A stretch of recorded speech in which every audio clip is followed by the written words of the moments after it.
দেখতে দেখতে জীবন থেকে আরো একটি বছর পার হয়ে গেল। আজকে ২০২৪ সালে বছরের সেই দিন মনে হলো সেই দিন যেন আমরা সবাই পৃথিবীর সবাই বাংলাদেশের সবাই ২০২৪ সালকে স্বাগতম জানিয়ে আমরা যেন বরণ করে নিয়েছিলাম। কিন্তু দেখেন সময় চলে নিজস্ব গতিতে বহমান স্রোতের মতো। দেখতে দেখতে চলে গেল জীবন থেকে আরো একটি বছর। সামনে আমাদের জন্য আবারও অপেক্ষা করছে ২০২৫ সালের নতুন সূর্যোদয়। ভিডিওটা ছিল আমার বাবার বাড়ি, যেটা লং হিসাবে শেয়ার করেছি। সেখান থেকে একটি শর্ট ভিডিও আপনাদের সাথে আবারও শেয়ার। জীবন থেকে একটি বছর চলে যাওয়া মানে হচ্ছে হায়াত থেকে একটি বছর মাইনাস হয়ে যাওয়া। এই ২০২৪ সালে অনেক মানুষে অনেক কিছু পেয়েছে, হয়তোবা সেটা কারো পক্ষে ভালো কারো পক্ষে মন্দ। এই ২০২৪ সালটা সুখ দুঃখ হাসি কান্না ভালো মন্দ সব পেয়ে না পেয়ে, আবার কেউ পেয়ে হারিয়েছে, আবার কেউ আছে না পাওয়ার আগে সমস্ত পূর্ণতা পূর্ণ হয়েছে। ২০২৪ সালে সুখের সাথে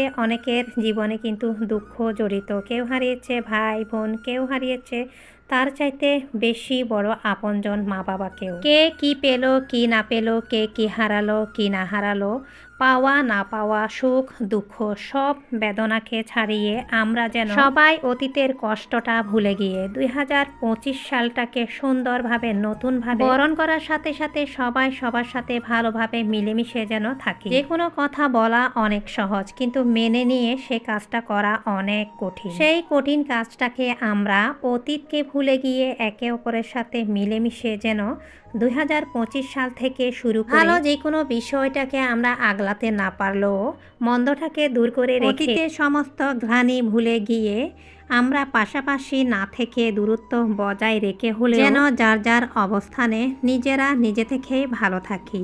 সেই প্রত্যাশায় ২০২৪ সালকে বিদায় আর ২০২৫ সালকে স্বাগতম জানিয়ে আর সবার উদ্দেশ্যে ২০২৫ সালকে শুভকামনা আর স্বাগতম জানিয়ে সব কষ্টকে এখান থেকে বিদায় দিয়ে আমিও ভিডিও থেকে বিদায় নিচ্ছি। ভালো থাকবেন। আসসালামু আলাইকুম।